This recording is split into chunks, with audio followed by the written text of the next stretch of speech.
nananatili po siya sa kustodiya ng Czech Republic. At isinasagawa natin ang lahat ng mga kinakailangang hakbang para sa kanyang pagbalik dito sa Pilipinas.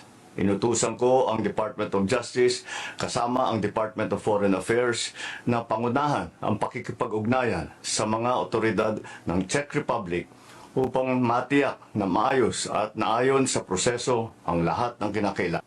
Pero alam mo ba, na mismong ang gobyerno ng Czech Republic ay nagsasabing wala kaming report eh. Oh, baka sabihin nila nagkaroon na tayo ng katang isip eh. Ito po, sinabi po ngayon ng Czech Ministry of Justice.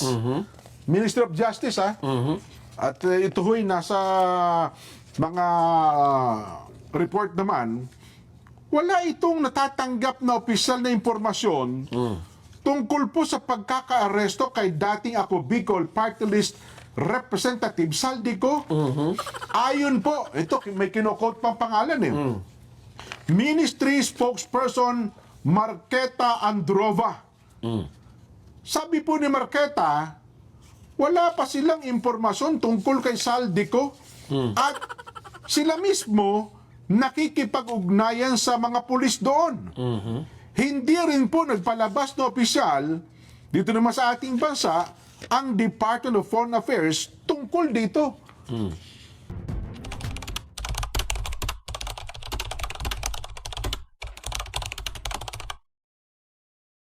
Pagbati po sa inyong lahat mga kababayan at mga mahal po naming taga-subaybay. Ako po si Just Vlog. Long time no see mga idol, mga kababayan. Eto ngayon at rekta na kagad tayo sa issue mga kababayan. Hindi na natin na patatagalin pa to. Baka tirahin ng iba po ito. Ito po kasing mayroon po kasing inilabas ang ating Pangulong Bongbong Marcos na si Saldico di umano ay nahuli sa Czech Republic mga kababayan. Siya mismo ang nagbalita nito sa buong kapuluan mga kababayan.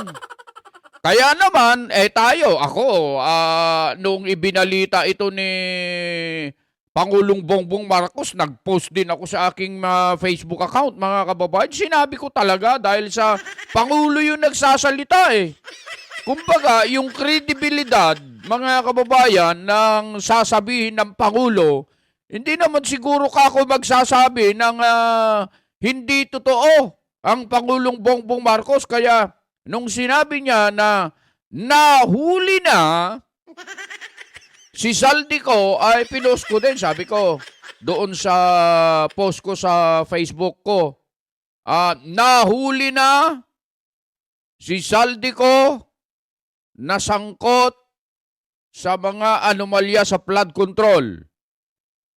Yung nasa malayo kako, nahuli na. Sana, yung mga nasa malapit ay mahuli din. Totoo naman yun. Kumbaga, yung mga nandyan lang sa paligid, malapit lang. Okay? Nasa Kongreso ba yun? Kongreso? Nasa Senado ba yun? Nasa Senado ba? Nasa Senado? Hindi. Joke lang yun mga babayan kung yung nasa malayo nga po sabi ko, nahuli na, di lalo na yung mga nasa malapit. Di po ba, mga kababayan? Ngayon, mga kababayan, eto ngayon. Dahil sa balita na yan ng Pangulo, mga kababayan, nag-react. Nag-react po ang Czech Republic, ang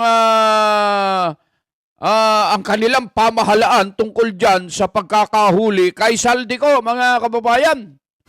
Ano po ang sabi ng Czech Republic? Ano po sabi ng Czech Republic, mga kababayan? Mamaya, abangan nyo ito, abangan nyo.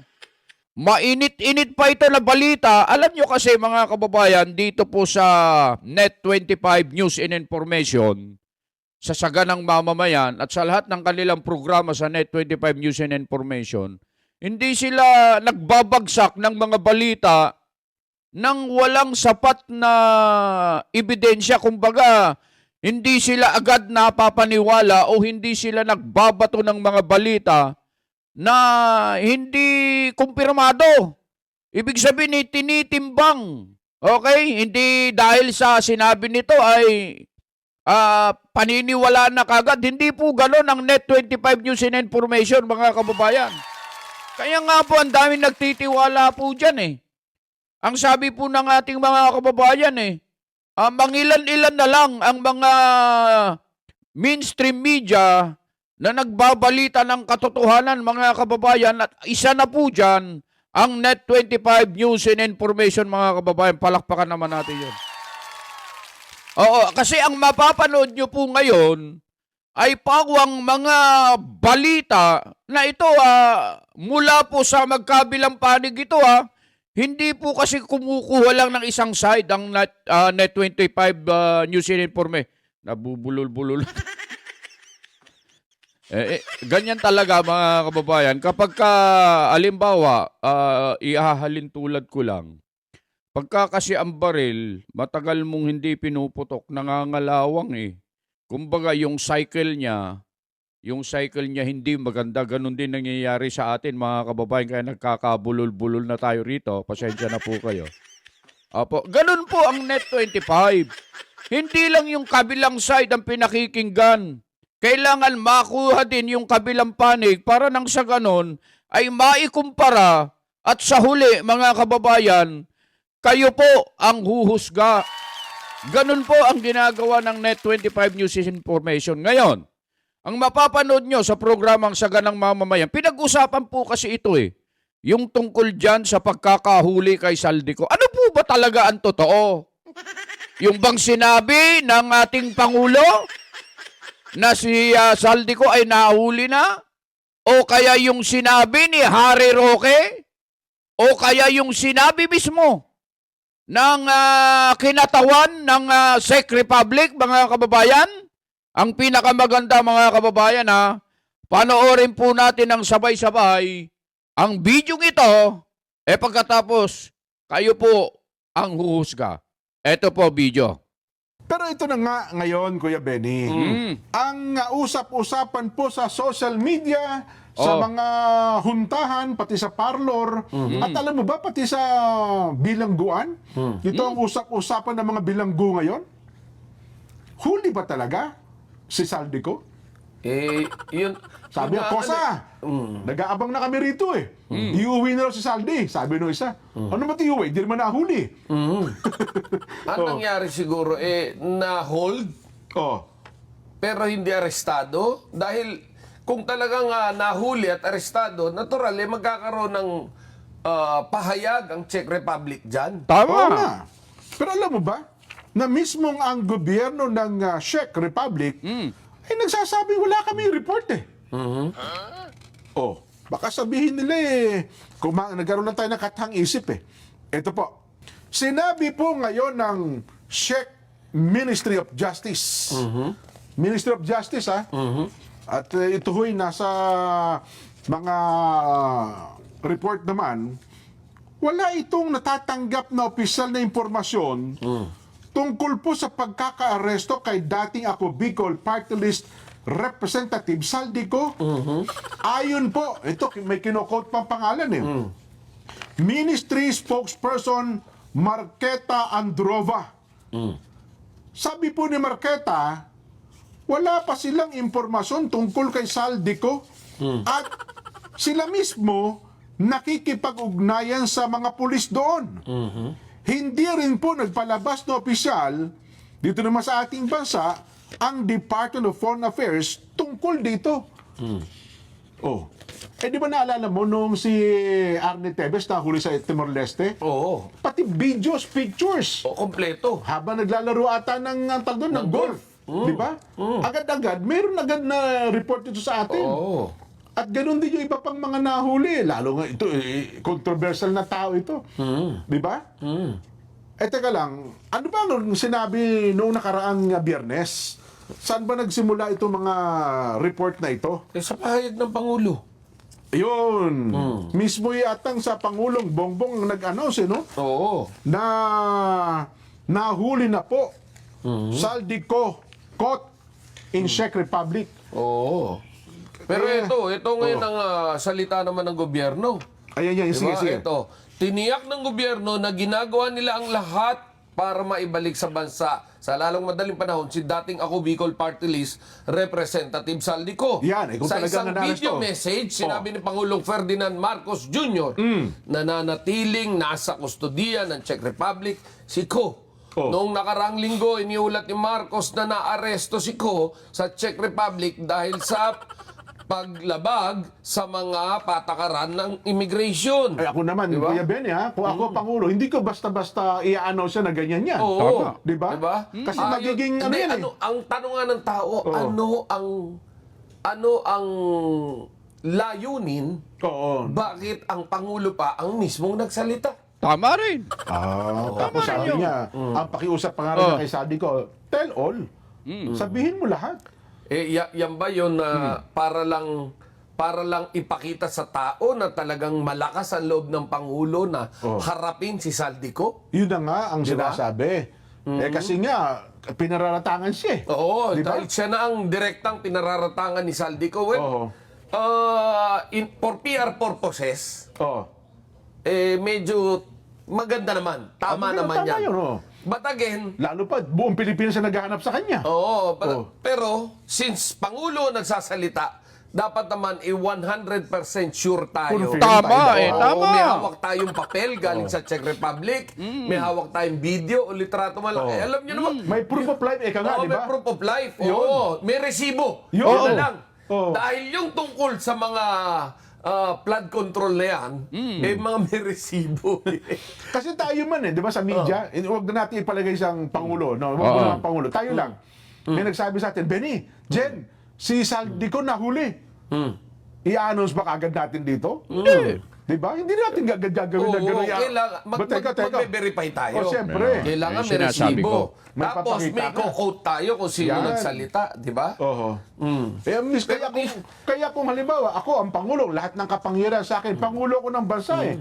Sino magtatangkang manloko sa akin? Kung halimbawa sabi, mahal na Pangulo, kumpirmado po. Di ba? Nahuli talaga. Anong katibayan? Ay, mayroon ba tayong video? Sige nga. Pagsalitain natin ng Pangulo. So would you imagine, ito, Pangulo na nagsasabi na Oo. sa lalong madaling panahon na ibabalik dito. Ang sagot naman ng PNP, nakahanda na Yan ang sinasabi ang ko. Philippine National Police para sa pagdating ni dating Ako Bicol Party List Representative Saldico. Yan, kita mo. Isipin mo, nakahanda na. Buong gobyerno to. Di ba? Oo. Buong gobyerno. Pero, Teka lang, pakinggan muna natin. Gusto mo pakinggan ng Pangulo mismo? pakinggan nga natin. Sige, baka sabihin, kayong dalawa lang nagsasabi niyan. Kabuting kahoy kayong dalawa eh. Sige nga po, mahal na Pangulo, pakisabi nga po. Pakinggan natin ha. Nananatili po siya sa kustodiya ng Czech Republic. At isinasagawa natin ang lahat ng mga kinakailangang hakbang para sa kanyang pagbalik dito sa Pilipinas. Inutusan ko ang Department of Justice kasama ang Department of Foreign Affairs na pangunahan ang pakikipag-ugnayan sa mga otoridad ng Czech Republic upang matiyak na maayos at naayon sa proseso ang lahat ng kinakailangan. Ang ganitong mga proseso ay may sinusunod na mga legal na hakbang sa pagitan ng mga bansa. Kaya't nangangailangan na sapat na panahon upang maisagawa ng tama. We will bring Saldico home, and we will do so in accordance with the law. He will answer to the Filipino people. Yan, Yeah. depinido ang Pangulo na sa kay Benny Sabi sabihin, kung saan tatanungin, talagang kumpirmadong nandun talaga at nahuli talaga si Saldico. At pipilitin niya, tinitiyak na pauwiin sa Pilipinas eh. Oh. Pero ang tanong nga ngayon din, hindi sa nagdududa ako sa Pangulo, Kuya Benny Pero hanggang ngayon nga po, wala tayong Malinaw. malinaw Na proof of pruweba. life. Di ba sabi natin, resibo. Ang malinaw, yung malinaw ba yun? Yung sinabi ni Harry Roque? Meron din daw kanina, nag-live ata si Harry Roque. Sabi niya, Meron ba tayong kopya noon? At may video tayo noon nung marinig naman natin yung sinasabi niya? Di ba? Baka sabihin, parehong tayo lang na naman may gawa nito. Yun na nga, Oh. Sige nga, yung announce siya, sabi ni Saldico, sabi, ako'y naninindigan, sabi niya. Wala pong, Saldico nahuli daw sa Czech Republic. Ito, pinabulaanan ni dating presidential spokesperson Harry Roque ang mga ulat na naaresto si Saldico sa Prague. Sa isang social media post, sinabi ni Roque na fake news. Ito na pinakakalat ni Pangulong Ferdinand Marcos Jr. Ayon kay Roque, Imposible yata yun. nagpag-ugnayan siya sa mga otoridad sa immigration sa Prague at nakakuha umano siya ng kumpirmasyon na wala sa kanilang kustudiya si Ko. Inakusahan din ni Roque ang administrasyong Marcos ng pagtatangkang sirain si Ko. Giit nito, kung wala si Ko, hindi mabubuo ang kwentong nais palabasin ng administrasyon.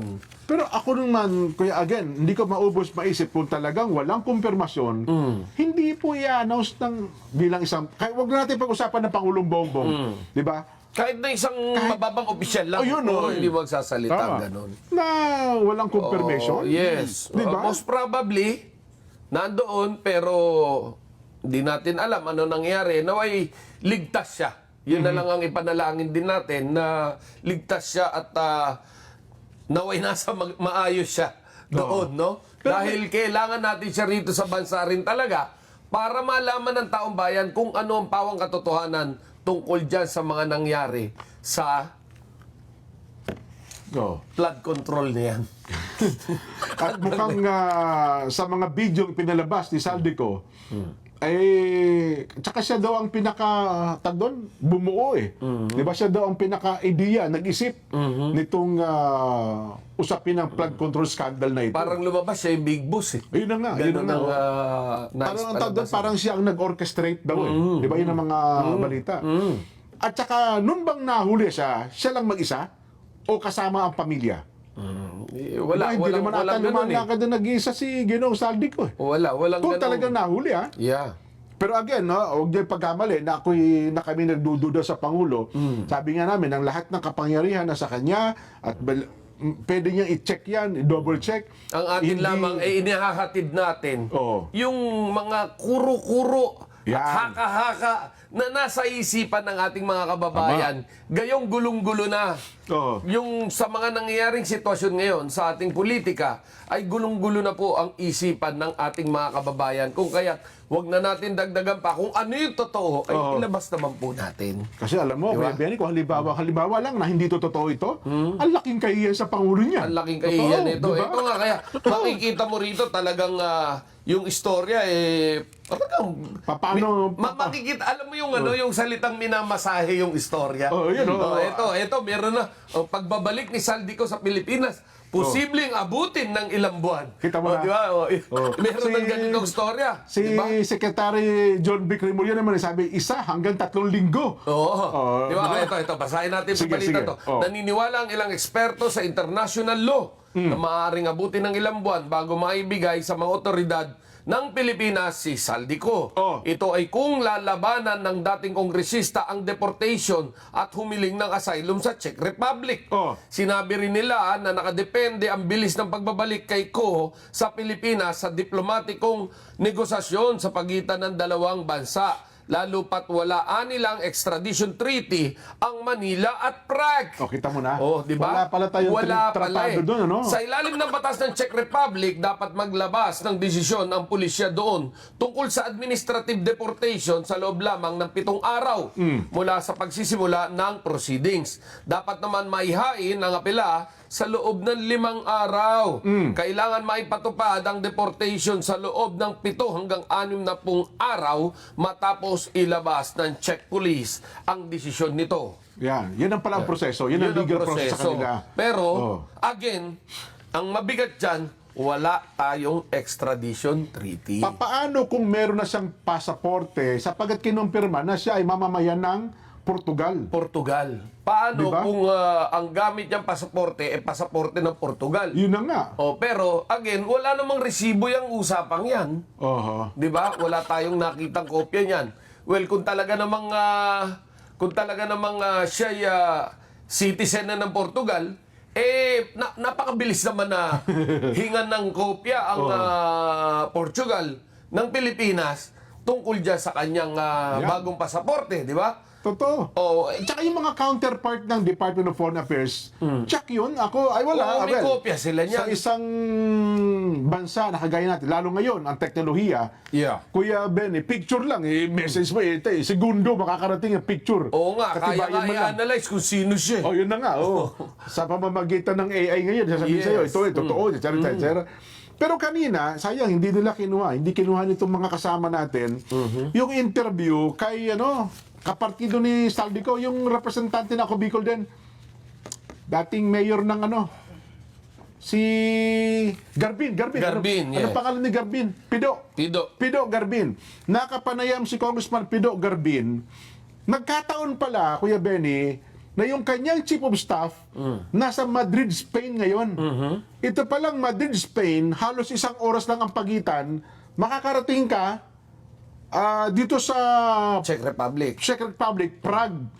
Agad-agad daw, bagamat nakabakasyon yung kanyang chief of staff. Sabi ni Copindo sa interview ay pinakiusapan niyang pumunta agad doon sa Prague para alamin kung talaga nga bang nahuli Okay. itong si Congressman Saldico. Para lang makita, Para lang masilip. makita, malaman mismo. Kasi kapartido nga nila. Kasama. Nasilip naman ba? Wala daw eh. Wala. Paano nga masisilip? Oh. Sinasabi na wala raw ganyan. Kaya hindi natin malaman sa kasalukuyan kung sino ang paniniwalaan natin. Di baka naman kaya hindi Saldico ang ginamit niyang pangalan, di kaya? Pwede rin. Doon sa kanyang bagong pasaporte. Yes, maaari. Diba? Maaari. Parang dito sa atin sa Pilipinas, pero meron ganun. ang sa atin, paano ka naging illegal at paano naging hindi ka naman tatawid sa isang bansa kung wala kang hawak kahit na papel di hapon man lang. Ay, oo nga, oo. Di ba? Ano ang dokumento Anong dokumento ang dala? ng authority ng Prague, ang akin lang talaga nakikita, yun nasabi natin kanina, na maaaring dala niya ang kanyang mga dokumentong Philippine passport, Philippine documents, okay. at nung pagpasok niya, kanselado na ito. Lingid sa kanyang kaalaman, maaari, kaya siya na-hold. Or maaaring naharang at pwede rin. sinabing, hindi ka maaaring makapasok dahil ikay walang dokumento. Oo. So, ngayon, ibabalik ka ngayon sa Germany. Germany daw nang galing, di ba? Tama, Germany, tapawid daw ng Ngayon, ng kung Czech. babalik ka ng Germany, hindi ka rin papapasukin. Mali nga yun. Dahil wala ka nang papel eh. Oo, Kaya ano. malamang na magsisik ka na ng asylum niyan.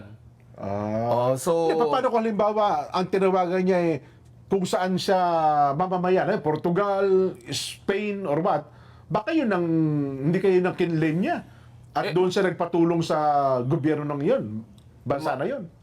well, pero gayon pa man, Oo. maaari kang tulungan, pero it will take time. So, may paper trail yan. Meron pa rin makikita kung ano talaga nangyari.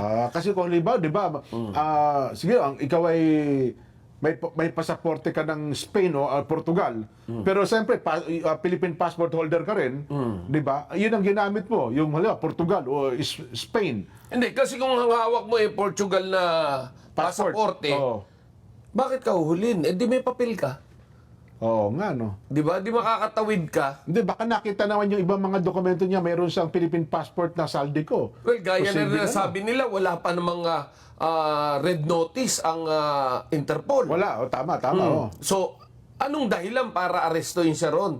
Ang nakikita ko lang na pinakadahilan para ma-hold siya, huwag natin sabing arestuin, ay dahil doon sa kanyang pasaporte, nakanselado na. Oo nga, no? Oo, yun lang ang Baka nakikita natin. Naka-alarma siguro. Yes. Now, ang tanong naman dyan is, totoo bang na-hold siya? O O baka naman o na-hold baka lang. namataan lang? Kasi nga una nakalagay sabi, caught in, kakala nila, nakita. Kasi nagkaroon na, unang lumabas yan sa social media. Nagtalo-talo sa salitang ginamit eh. Oo. Di ba? Sabi ng isa, di ba, caught ba na arrested? Yung unang naglabas, online news eh. Makikita mo yung thread ng usapan ng pinagtatalunan. Ano ba? Nakita ba? Na caught? As in, Namataan. Namataan? O bandang huli, binago, arrested. Arrested. Pero hanggang ngayon nga, no? Ayan, ako naman, nanghahawak doon sa announcement ng Pangulo Kasi kung ako po Pangulo, hindi ko basta-basta i-announce na nahuli yan kung wala akong batayan. Tama. Di ba? Kung wala akong ebidensya, kung wala akong resibo. Pero tayo naman, mga pangkariwang mamamayan, hahanapin natin ano ang pruweba talaga. Lalo ngayon, Tama. may mga iba't ibang impormasyon na nagsasabing hindi daw nahuli si Saldico. No. So Well, anong gagawin natin to? Abangan natin. Abangan lang muna natin dahil makikita naman natin kung ano ang magiging aksyon ng ating pamahalaan, especially ng ating Pangulo, para patunayan yung kanyang naging pahayag na nagsasabing talaga nga namang Iniisip-isip ko lang, paano, kung halimbawa, Kuya Benny, no? Ikaw naman eh, magaling kang tagapagsalita. Halimbawa, hindi talaga nahuli, i-announce ng Pangulo, paano mo babawiin yun, no? Mabigat yun. mabigat yun. Laki problema. Medyo masakit at pero ang masasabi mo ron ay nagkaroon ng miscommunication, di ba? Well, sa ating paghahangad na maaresto kagad at maiharap sa taong bayan, ang taong may kinalaman sa pinakamalaking skandalo ng ating bayan. Oo nga. Di ba? Yung mga ganun lang, di ba? Ganun statement, Oo, ano? kaya't ganyan po ang nangyari. Hinihingi po natin ng paumanhin ang pagkukulang na yan. Ngunit wag ho kayong mangamba. Kami tuloy-tuloy na naghahanap ng paraan para mahuli at maibalik sa hustisya. Diba? Mga ganun. Yan ay kung hindi nahuli. Ikaw nahuli naman talaga totoo. Kung nahuli namang totoo, ang sasabihin mo naman dyan ay napakasimple. Itong pagkakahuling ito ay simula pa lamang. Ba, yun naman ang Diba? Na hinihingi natin hustisya. Di ka kunit. Oo, di kahon na para sa taong bayan. Okay. At malaman kung sino talaga ang mga may kinalaman dyan sa flood control na yan. Yun. Di ba? Oo. Baka may Kaya sa susunod na eleksyon, di ba? Narinig ba na ba yun? Sa aking pag-upo, di na ako muling tatayo. At sa aking pagtayo, hindi na ako kailanman uupo. Ay, nako. Anyway, dinadaan na lamang po natin sa ngiti, pero seryoso itong bagay na ito. Saka sakaling naiinitan po kayo sa ating pong klema, dito po, manood lang kayo sa ganang mamayan, kahit na pawis ng inyong mga kilikili at singit-singit dyan, Pangiti pa namin. makakangiti pa rin po kayo. Ayun mga kababayan, napanood natin yung talakayan, huntahan sa sagalang mamamayan with Kuya Jenso Barjaga at si Kuya Benny Anteporda, mga kababayan. At dyan sa naging usapan dyan, mga kababayan, aga-abang talaga tayo dahil sa wala Sabi ng Pangulo, nahuli na si Saldico. Sabi ng Czech Republic, wala po kaming nahuhuling Saldico. Sabi ni Harry Roque, kumpirmado na hindi nahuli si Saldico. Sino ngayon ang paniniwalaan natin, mga kababayan? So, mag-aabang pa tayo. Lumalabas, mga kababayan. Ako sariling opinion ko po ito, mga kababayan, Ang Czech Republic ay nagsalita na, mga kababayan. Wala daw po silang nahuling Saldico. Sino ngayon ang paniniwalaan natin dyan, mga kababayan? Di lumalabas, pagka ito ay totoo, sinasabi ng kinatawan ng pamahalaan ng Czech Republic, mga kababayan. Kapag ito ay totoo, lumalabas ang ating Pangulo ay fake news. Ganun naman. Pero, sandali lang. Wag ko kayong padalos-dalos. Yan ay sarili kong opinion lang, mga kababayan. Maghihintay tayo. Antayin natin yung tamang impormasyon, yung totoo, kung talagang nahuli o hindi si Saldico. Pero isa lang masasabi namin, mga kababayan.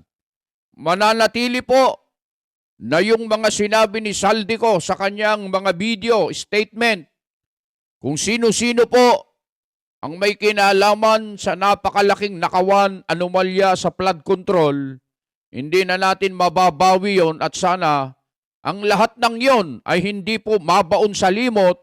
Ang lahat ng mga yan ay dapat na mapanagot para nang sa ganon ang katarungan na hinahangad nating mga Pilipino sapagkat tayong lahat ay ninakawan dyan, mga kababayan, ay makamtan din ng bawat isa sa atin. Muli po ang inyong lingkod, Just Vlog, muling bumabati po sa inyo sa lahat ng mga kababayan natin sa Luzon, Visayas at Mindanao at sa lahat ng mga kababayan natin dyan sa abroad. Mga kababayan, lagi namin sinasabi ano man ang inyong ginagawa, nasaan man po kayo, lagi po kayong mag-iingat.